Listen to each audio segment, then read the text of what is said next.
Hey y'all, this is Emily with HackCollege. I'm here with my new recording list actually on my new Asus eePC chip today. It's from Microsoft as part of their loaner program for college bloggers. We're going to be testing it out and seeing how it performs primarily as a note-taking computer over the next year. So if you guys have any things you'd like to see us try on the netbook or things that you like to do or that useful hacks that you found, please drop us a note because pretty much all I've come up with so far is taking notes on it. So just let us know. But as I said, it's an EPC. It's got kind of a pink plastic wavy iridescent casing, which is a little weird. It's supposed to be the fashion conscious version of the eePC, so it comes in this kind of magenta color that I have and brown color. They're not ugly, but they are a little strange.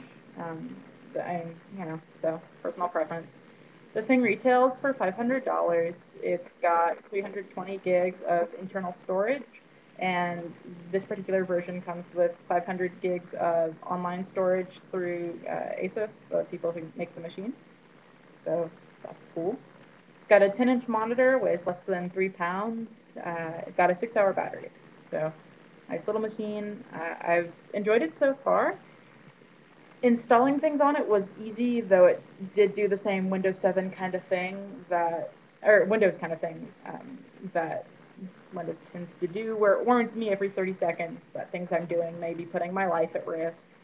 I don't typically use Windows. I'm a Mac user, so it was interesting getting back into it, but even with the fact I don't ever use Windows particularly, it was pretty easy to get everything installed. Set up Chrome as my default browser because God knows I'm not going to be using Internet Explorer. Installed Evernote, installed First Class because my school uses it, installed Skype. All of those look really nice, run really well. With the exception of Evernote, it runs fine, but because Evernote uses a 3-column display, one column to kind of outline what notes are available, one column to outline what notes are in the folder, and then one to actually display the notes. Because there's limited screen real estate, it doesn't do a great job of making the notes the easiest thing to see. So that has been a little bit of a bummer. I'm trying to find some way to make that work a little better. If anyone has any suggestions, feel free to let me know. Does, however, have a 6-hour battery life, which is really nice. The way my classes are scheduled currently, I've been using my MacBook to take notes during them. And because of the short battery life on MacBook Pros, it requires that I charge during my second set of classes. I don't have time to charge in between them. My battery doesn't last the whole time. So this will, and that's pretty exciting. I'm looking forward to that as the year progresses. Um, they gave me, I was supposed to talk about the Windows Upgrade Anytime starter code thing. They gave me, this machine came pre-installed with Windows 7, the Home Edition, and I was supposed to upgrade it to Windows 7 Premium. The code they provided me didn't work, so I'll be emailing Ben, the PC guy, who's apparently my point person for the loaner program, about that. So sorry, if you have strong opinions about Home versus Premium versions, feel free to comment. Um, the machine itself actually has a really nice keyboard for a netbook. My parents have a couple at home, and those are pretty much the extent of my previous netbook experiences. And their keyboards make me want to stab myself in the eyes. They're like crazy painful to use. They're really hard to type on. This one, I haven't had that urge yet. My eyes are intact, so that's great.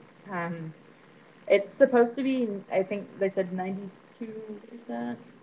There's a whole little list of statistics. I think it's nearly 100% of the width of standard keyboard. So far, I haven't had any issues with it. That's been really great. So it's actually a really nice machine to type on, which since I'm using it primarily to take notes, is important.